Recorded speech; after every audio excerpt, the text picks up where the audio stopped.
जय शिवराय मित्रांनो.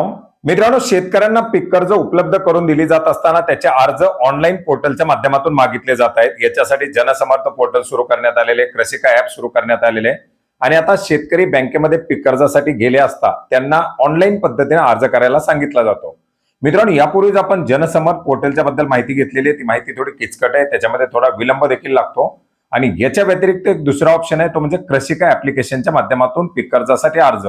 आपलं किती क्षेत्र आहे, कोणत्या पिकासाठी आणि आपल्याला किती कर्ज मिळू शकतं, आपल्याला किती कर्ज घ्यायचंय, ही सर्व माहिती भरून आपण या कृषिका ऍप्लिकेशनच्या माध्यमातून ऑनलाईन पद्धतीने पीक कर्जासाठी अर्ज करू शकतो. आणि आजच्या या व्हिडिओच्या माध्यमातून याच कृषिका ऍप्लिकेशनच्या माध्यमातून पीक कर्जासाठी ऑनलाईन पद्धतीनं अर्ज कसा करायचा हे पाहण्याचा प्रयत्न करणार आहोत. मित्रांनो, माहिती अतिशय महत्वाची आहे.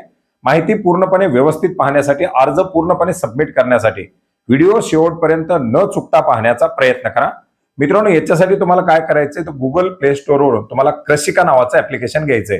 आपण पाहू शकता, कृषिका म्हणून सर्च केल्यानंतर आपल्याला हा इंटरफेस दाखवला जाणार आहे.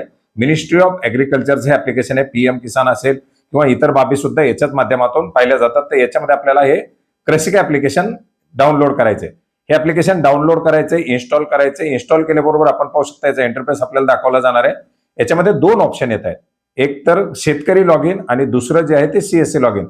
तुम्ही जर सीएससीच्या माध्यमातून हा अर्ज करणार असाल तर तुम्हाला सीएससी लॉग इन वरती क्लिक करायचे. बऱ्याच साऱ्या शेतकऱ्यांचे अर्ज तुम्हाला ऑनलाईन पद्धतीने करता येणार. आता तुम्ही वैयक्तिक शेतकरी म्हणून हा अर्ज करणार आहात तर आपल्याला काय करायचं, लॉग इन वरती क्लिक करायचंय. याच्यावरती क्लिक केल्यानंतर आपला मोबाईल नंबर टाकून आपल्याला व्हेरीफाय करायचंय. मोबाईल नंबर टाकून व्हेरीफाय केल्यानंतर आपल्याला आधार नंबर, आधारनुसार नाव आणि आधारशी लिंक असलेला मोबाईल नंबर टाकून नेक्स्ट वरती क्लिक करायचंय. आता हे तिन्ही ऑप्शन टाकल्यानंतर पुन्हा एकदा आपल्या मोबाईल नंबरवरती एक ओटीपी पाठवला जाईल. गेट ओटीपी वरती क्लिक करायचंय. आपल्या मोबाईलवरती आलेला ओटीपी आपल्याला खाली दिलेला जो बॉक्स आहे या बॉक्समध्ये टाकून व्हेरीफाय करायचा आहे. ओटीपी आलेला आहे, बॉक्समध्ये एंटर केलाय. बॉक्समध्ये एंटर करून व्हेरीफाय केल्याबरोबर आपल्याला पुढे रिडायरेक्ट केलं जाईल. आपलं आधारनुसार असलेलं नाव हे आपल्याला या ठिकाणी दाखवलं जाणार आहे. जेंडर निवडायचे, याच्यामध्ये पुरुष स्त्री जे असेल ते. याच्यानंतर आपल्याला डेट ऑफ बर्थ निवडायची, कॅलेंडरनुसार जे आपली जन्मतारीख असेल ते. रिलेटिव्ह टाईप मध्ये सन ऑफ, डॉटर ऑफ जे असेल ते लिहायचे. आपल्या वडिलाचं, आईचं, पतीचं जे असेल ते नाव या ठिकाणी द्यायचे. याच्यानंतर आपल्याला पासवर्ड सेट करायचा आहे आणि तोच पासवर्ड पुन्हा एकदा खाली दिलेल्या बॉक्समध्ये एंटर करायचा आहे आणि व्हेरीफाय करायचे. हे आपलं रजिस्ट्रेशन सक्सेसफुली झालेलं आहे. आता रजिस्ट्रेशन सक्सेसफुली झाल्यानंतर पुन्हा एकदा आपल्याला लॉग इन वरती जा असं दाखवलं जाते खाली. त्या लॉग इन वरती क्लिक करायचे. याच्यामध्ये पहिली ऑप्शन आहे लॉग इनची. त्याच्यामध्ये पूर्वीसारखाच मोबाईल नंबर टाकायचा आहे, व्हेरीफाय करायचा आहे. आता याच्यानंतर आपल्याला पासवर्ड किंवा ओटीपी टाकण्यासाठी ऑप्शन दिलेली. आपण ओटीपीने लॉग इन करू शकता.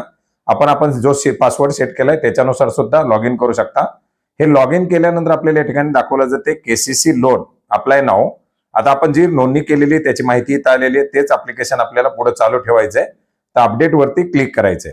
अपडेट वरती क्लिक केल्यानंतर आपलं नाव, आपली जी काही आधारची माहिती दाखवली जाते. आता याच्यामधून आपल्याला पुढे काही महत्वाची अशी माहिती भरायची कॅटेगरीमध्ये. एससी, एसटी, जनरल जे असेल ते आपल्याला या ठिकाणी भरायचे.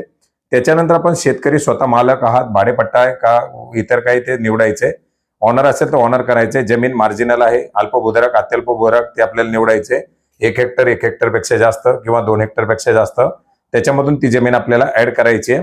याच्यानंतर आपण काय करताय, तर ऍग्रिकल्चर अँड फळबाग वगैरे करताय की पशुपालन करताय, तर आपण जमीन निवडलेली आहे आणि नेक्स्ट वरती आलेले आहेत. याच्यानंतर आपल्याला आता पुढे माहिती द्यायची आपल्या पूर्ण जमिनीच्या संदर्भातील. याच्यासाठी आपल्याला पहिलं स्टेट निवडायचंय. त्याच्यानंतर आपल्याला पुढे आपला जिल्हा निवडायचा. हा आपला राहण्याचा पत्ता आपण या ठिकाणी सबमिट करत आहोत. याच्यामध्ये राज्य, जिल्हा, तालुका निवडायचा आहे. त्याच्यानंतर आपलं गाव निवडायचंय. त्याच्यामध्ये आपला जो काही पत्ता असेल, घर नंबर वगैरे जे काही असेल, लँडमार्क असेल तो त्याच्यात टाकायचा आहे. आणि सर्व माहिती टाकल्यानंतर आपल्याला खाली पिनकोड द्यायचा आहे. पिनकोड देऊन आपला जो राहण्याचा पत्ता आहे, रेसिडेन्शियल ऍड्रेस, तो याच्यामध्ये सबमिट करायचा आहे. आधारनुसार जो पत्ता आहे तो पत्ता आपण या ठिकाणी देऊ शकता. हे दिल्यानंतर पुढे आपल्याला जमिनीच्या पत्त्याच्या संदर्भातील वगैरे माहिती आता येणार आहे. तर याच्यामध्ये आपल्याला पुढे काय, तर आपला अॅन्युअल इन्कम विचारलेला आहे फायनान्शियल डिटेलमध्ये, की तुमचं महिन्याचं वार्षिक तुमचं उत्पन्न किती आहे, वार्षिक उत्पन्न. त्याच्यानंतर तुमची स्थावर प्रॉपर्टी किती आहे, जमीन वगैरे जे काही असेल ते 50 लाख, 1 कोटी, 2 कोटी जे असेल ते तुम्हाला द्यायचे. तुम्हाला दुसऱ्याचं देणं किती त्याच्याबद्दलची याच्यामध्ये माहिती विचारलेली आहे. ती कमीत कमी 1 रुपयापासून त्या ठिकाणी टाकू शकता. याच्यानंतर तुम्हाला खाली विचारलं जाते की तुम्ही काय, तुमची प्रायमरी ऍक्टिव्हिटी, तर तुम्ही शेतकरी आहात की दुसरं काही इतर काही करता ते त्याच्यामध्ये माहिती द्यायची आहे. त्याच्यानंतर सेकंडरी ऍक्टिव्हिटी काय करताय, पशुपालन वगैरे काय करता का ते त्या ठिकाणी द्यायचंय. आणि ही सगळी माहिती भरून आपल्याला नेक्स्ट वरती क्लिक करायचे. नेक्स्ट वरती क्लिक केल्यानंतर पुढे आपल्याला जमिनीच्या संदर्भातील आता याच्यात माहिती द्यायची, लँड रेकॉर्डच्या संदर्भातील.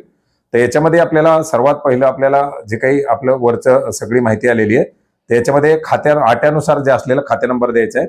त्याच्यानंतर आपल्याला सातबाऱ्यावरती जो सर्वे नंबर असेल तो द्यायचा आहे आणि त्यामध्ये किती आपलं क्षेत्र आहे ते याच्यात टाकायचे आणि याला आपल्याला ऍड करायचं, म्हणजे ते माहिती तशी ठेवायची आहे आणि नेक्स्ट वरती क्लिक करायचे. जमीन जर दुसरी ऍड करायची असेल तर आपण करू शकता ऍड वरती क्लिक करून. आता याच्यामध्ये आपण ऍक्टिव्हिटी काय आहे तर त्यात आपल्याला माहिती द्यायची आहे की आपण फक्त पीक घेत आहेत का पशुपालन करतायत. आपण या ठिकाणी क्रॉप हजबंड्री निवडलेलं आहे. मग त्याच्यामध्ये आपलं गाव आपण जे काही जोडलेले ते निवडायचंय. त्याच्यानंतर पुढे आपल्याला पिकाबद्दलची माहिती विचारली जाईल की आपण कुठली कुठली पिकं घेतात. याच्यामध्ये सर्व पिकं दाखवली जातील. ऊस असेल, फळबाग असेल किंवा कांदा असेल, भुईमुग असेल, सोयाबीन असेल, कापूस असेल, सगळ्या पिकांची यादी आहे. त्याच्यामध्ये आपण सर्च करू शकता वरती काही अक्षरं लिहून किंवा आपण स्क्रॉल करून सुद्धा आपल्याला जे पीक पाहिजे ते पीक निवडू शकता. एकापेक्षा जास्त पिकं सुद्धा निवडू शकता. आता समजा आपण कांदा निवडलाय, ऑनियन कांदा या ठिकाणी सिलेक्ट केलाय, तर ते पीक कशामध्ये जात आहे तर वार्षिक व्हेजिटेबलमध्ये पूर्ण वर्षभर घेतलं जाणारं, तर ती ऑप्शन आपल्याला त्या ठिकाणी दाखवली जाते, अॅन्युअल व्हेजिटेबल. त्याला सिलेक्ट करायचे. जर समजा तुम्ही सोयाबीन करत असाल तर याच्यामध्ये सर्च करू शकता SOY, आपल्याला सोयाबीन दाखवलं जाणार आहे. आपण याच्यामध्ये सोयाबीन सिलेक्ट करू शकता. सोयाबीन काय आहे तर ऑइल सीड आहे, तर ऑइल सीड आपल्याला त्या ठिकाणी सिलेक्ट करायचं आहे. अशाच प्रकारे आपण कापूस वगैरे वेगवेगळी पिकं निवडू शकता. याच्यानंतर आपलं हे कसं आहे, याला पाणी जिरा येते का बागा येते, हे सगळ्या माहिती आपल्याला याच्यामध्ये विचारल्या जातील. ते आपल्याला त्याच्यामध्ये सिलेक्ट करायचे. आता याच्यानंतर खरीप आहे का रबी ते निवडायचं. आता खरीपाचं पीक आहे त्याच्यावरती किती क्षेत्र आहे आपलं, 1 हेक्टर 2 हेक्टर ते द्यायचं आणि याच्यानुसार आपल्याला पीक कर्ज मिळणार आहे. तुम्ही 1 हेक्टर दिलं, 40 गुंठ दिलं ते हे. आता हे ऍड केल्यानंतर दुसरं पीक ऍड करायचंय का तर ऍड करू शकता तुम्ही. ऊस असेल किंवा इतर काही पिकं असतील, नसेल तर आपण एक पिकासह पुढे जाऊ शकता. आता आपण पीक हे निवडलेलं आहे, त्या पिकानुसार 1 हेक्टर क्षेत्राला आपल्याला किती पीक कर्ज दिलं जाणार याच्याबद्दलची माहिती आपल्याला याच्यामध्ये दाखवली जाते की तुम्हाला टोटल किती त्याच्यानुसार बेनिफिट मिळू शकतात. ते पाहून आपल्याला नेक्स्ट वरती क्लिक करायचं. आपली एलिजिबिलिटी अमाऊंट या ठिकाणी दाखवलेली की 1 हेक्टरला जर सोयाबीन असेल तर तुम्हाला किती मिळेल. त्यानुसार तुम्हाला 2 लाखापर्यंत बिना मॉर्गेज कर्ज हे दाखवलं जाते. किती पीक कर्जासाठी अप्लाय करायचे ते तुम्हाला त्यात रक्कम लिहायची आहे. आता याच्यामध्ये आपल्याला जी आवश्यक रक्कम आहे ती आपल्याला टाकायची आहे. ती टाकल्यानंतर बँक निवडायची की कोणत्या बँकेकडे तुम्हाला पीक कर्जासाठीचा अर्ज करायचा आहे. आता याच्यामध्ये वेगवेगळ्या सर्व बँक आहेत, त्याच्यातून आपल्याला जी आवश्यक बँक आहे ती निवडायची. बँक निवडल्यानंतर आता इथून पुढे तुम्हाला ब्रँच ही खूप महत्वाची आहे. आता त्या प्रिव्ह्यूवरती क्लिक केल्यानंतर तुम्हाला त्या बँकेच्या असलेल्या ब्रँच दाखवल्या जातील. आता याच्यामधून कोणत्या ब्रँचमध्ये तुम्हाला हा अर्ज सादर करायचा, तुमच्या जवळची जी काही ब्रँच असेल ती तुम्हाला याच्यातून निवडायची. आता ते जर माहित नसेल तर आपण त्या गावानुसार याच्यामध्ये सर्च करू शकता आणि त्या ब्रँचचा जो पत्ता असेल त्या पत्त्यावरती त्या IFSC कोडवरती आपल्याला टिक करून त्याला अप्लाय करायचंय. आता आपण बँक निवडली, सर्व माहिती निवडली, याच्यानंतर आपल्याला प्रिव्ह्यूवरती क्लिक करायचंय. प्रिव्ह्यूवरती क्लिक केल्यानंतर आपण जो अर्ज भरलाय तो अर्ज पूर्ण याच्यामध्ये आपल्याला दाखवला जातोय. तो बरोबर एक पाहायचा आहे. काही चेंज करायचं असेल तर आपण याला एडिट करू शकता. आता याला अप्लाय केल्यानंतर आपल्याला परत एक OTP पाठवला जातोय. आपल्या मोबाईलवरती आलेला OTP हे ऍप्लिकेशन सबमिट करण्यासाठी आपल्याला व्हेरीफाय करायचं आहे. आलेला OTP आपण या ठिकाणी एंटर करायचा आहे. एंटर करून व्हेरीफाय वरती क्लिक करायचंय. आपलं ऍप्लिकेशन सक्सेसफुली सबमिट झालेलं आहे, कॉंग्रॅच्युलेशन असं आपल्याला दाखवलं जात आहे. तर अर्थात आपला पीक कर्जासाठी ऑनलाईन पद्धतीने हा अर्ज झालेला आहे. याच्यानंतर त्या बँकेच्या माध्यमातून तुम्हाला पुढे जर मंजुरी मिळाली तर SMS द्वारे कळवलं जाईल किंवा तो बँकेमध्ये हा अर्ज केल्यानंतर या अर्ज नंबरसह त्याच्या संदर्भातील चौकशी करू शकता. त्याच्या संदर्भातील काय आवश्यक कागदपत्र वगैरे असतील तर ती तुम्हाला त्या ठिकाणी मागितली जातील आणि पीक विमा तुमच्या पीक कर्जाची जी पुढची प्रोसेस आहे ती तुम्हाला त्या ठिकाणी पार पाडली जाणार आहे. तर कृषिका ऍप्लिकेशनच्या माध्यमातून ऑनलाईन पद्धतीने पीक कर्जासाठी अर्ज कसा करायचा याच्याबद्दलची एक महत्वाची अशी माहिती होती. याच्या संदर्भातील काही प्रश्न असतील किंवा इतरही काही महत्वाची अशी माहितीबद्दल प्रश्न असतील तर नक्की कमेंट करा. त्याबद्दल सुद्धा आपण माहिती घेण्याचा नक्की प्रयत्न करणार आहोत. भेटूयात नवीन माहितीसह, नवीन अपडेट्ससह. धन्यवाद.